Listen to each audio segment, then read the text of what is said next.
This summer, moving day gets a whole lot easier. Life Storage presents the next generation of self-storage technology. Introducing HOWIE, the Life Storage Smart Storage Smart Bot. Come on. HOWIE is your on-demand self-storage valet. Hey, Howie, can you store this chair for me? And with hundreds of Life Storage locations across the country, that means your HOWIE is never too far away.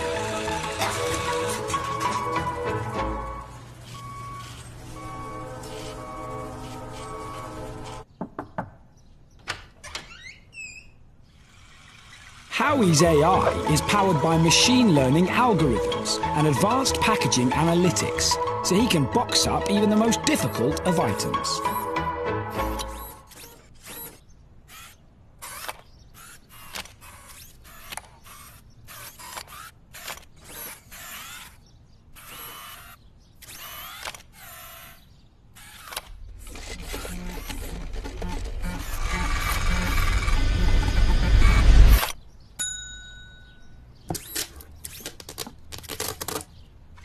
And when he's through storing your stuff, HOWIE is still hard at work as a 24/7, state-of-the-art surveillance system.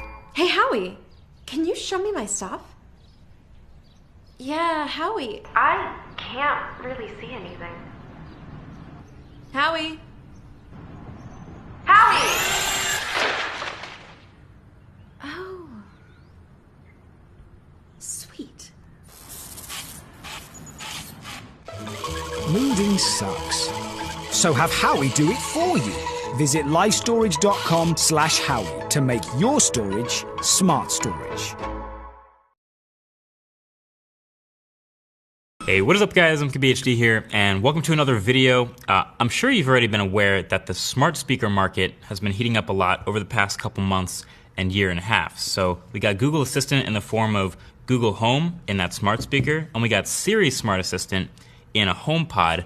But today we have a bit of an exclusive for you guys, our first look at Samsung Smart Assistant in the form of a Bixby Home, the Bixby smart speaker. So we're gonna give it a shot.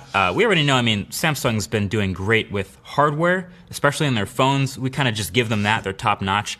But it's the software where we start to have some questions. You know, Bixby, you probably saw that virtual assistant comparison video, didn't do so hot. But it's been a couple months, there's been some updates, so let's give this another shot. So the box is pretty simple, pretty inviting. I feel like in this day and age, if you're gonna be putting a smart speaker in someone's house, you kind of have to make it inviting to not have them freak out about it.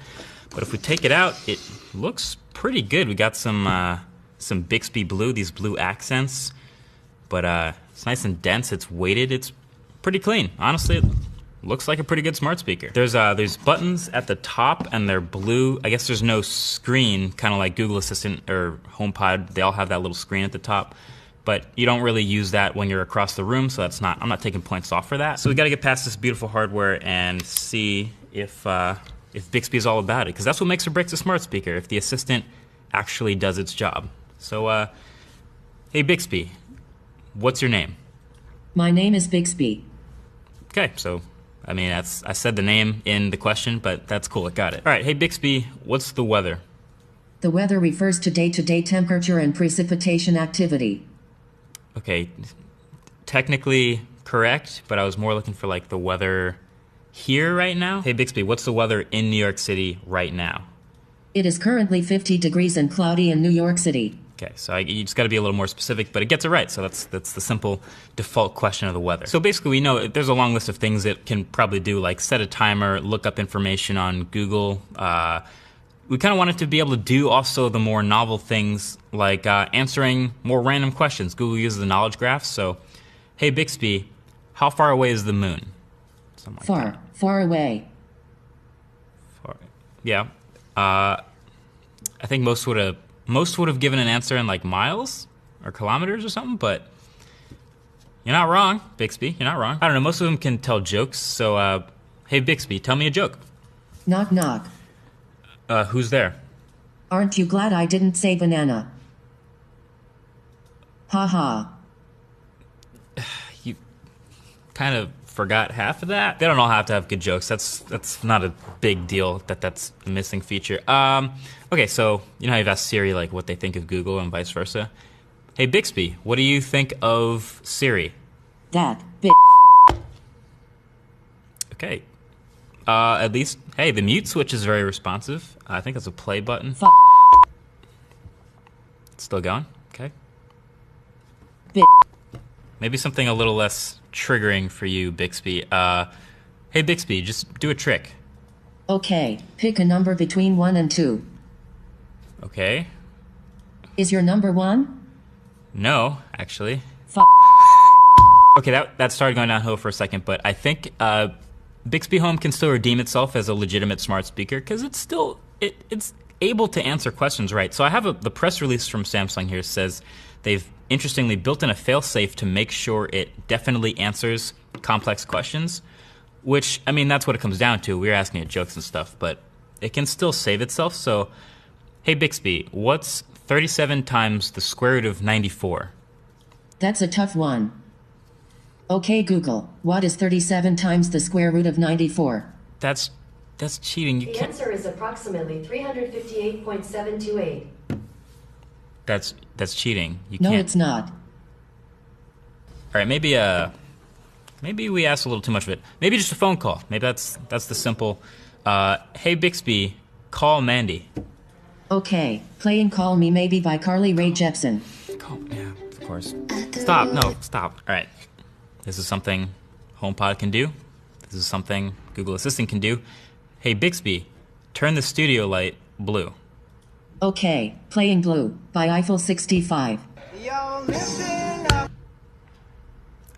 Sorry for getting both of those songs stuck in your head today. Okay, at this point I'm trying to figure out if it's really a smart speaker. Like if there's anything this does better than HomePod or Google Assistant, that would be great. I think the one thing Samsung mentioned is it has a removable cable, which, you know, that's good.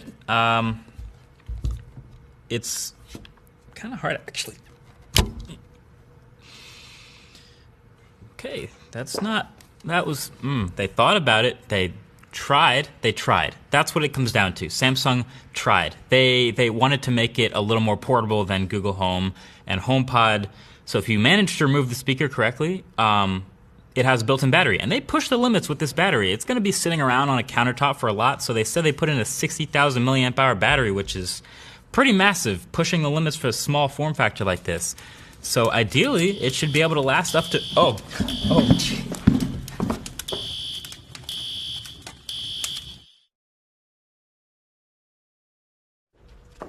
Okay, this is, hopefully you guys by now know this is April Fool's Day.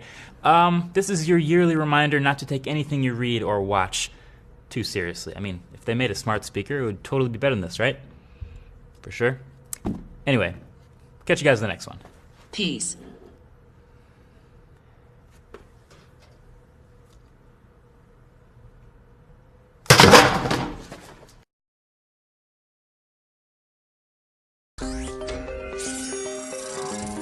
In Israel, hummus is the national dish. We have more than 20,000 restaurants of hummus. Each holds a variety of dishes, tastes, and textures. That's a lot of hummus. Every Israeli loves hummus, but not every Israeli loves the same kind of hummus. That's where Google comes in. Introducing Hummus API. It's a unique platform that analyzes your taste, using our advanced artificial intelligence algorithm to match you with your perfectly adapted hummus dish. But how are we going to match you with your perfect dish? In order to gather as much data as we can, we've collaborated with the most brilliant hummus experts in the industry, enabling us to build a hummus big data warehouse stored in our cloud.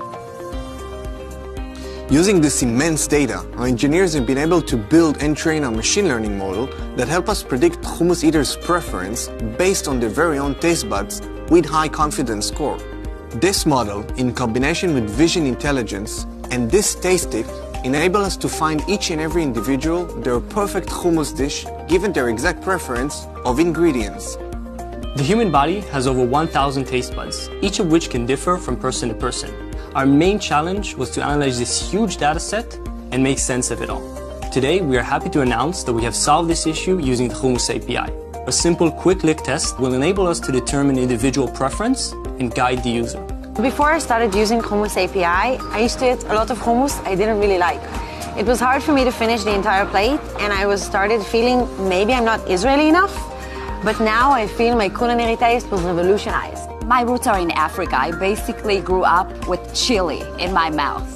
Yet, when I started using this Hummus API, I figured out there's a new type of spiciness in hummus that I never tried before. Tel Aviv Jaffa is a culinary and technological center which embraces smart, innovative new ideas. Therefore, it was natural for us to integrate Hummus API in our city. People find hummus they need easier. They are happier, and the hummus industry is blooming. We can easily see this technology expanding to every big city in the world. Just imagine, Pizza API in Rome, Bratwurst API in Berlin, or Taco API in Cancun. It's a breakthrough technology and the opportunities are endless. Google Hummus API, coming April 1st.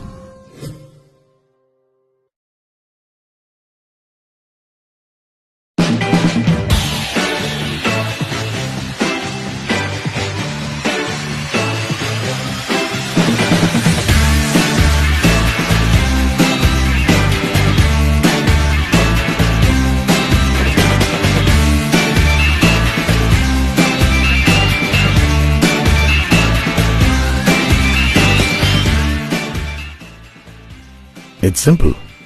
I insert my GeoSIM into my phone and it starts charging. GeoJuice uses the wireless Geo network to create an electromagnetic field between the transmitter and the receiver. This enables a free transfer of energy through electromagnetic induction, turning true 4G data packets into refreshing energy packets. Like human beings got rid of their tail, time for the mobile phone. It's amazing. By the time I enter campus and reach my desk, my phone is fully charged. Now I want to see how my boyfriend says that he's low on battery.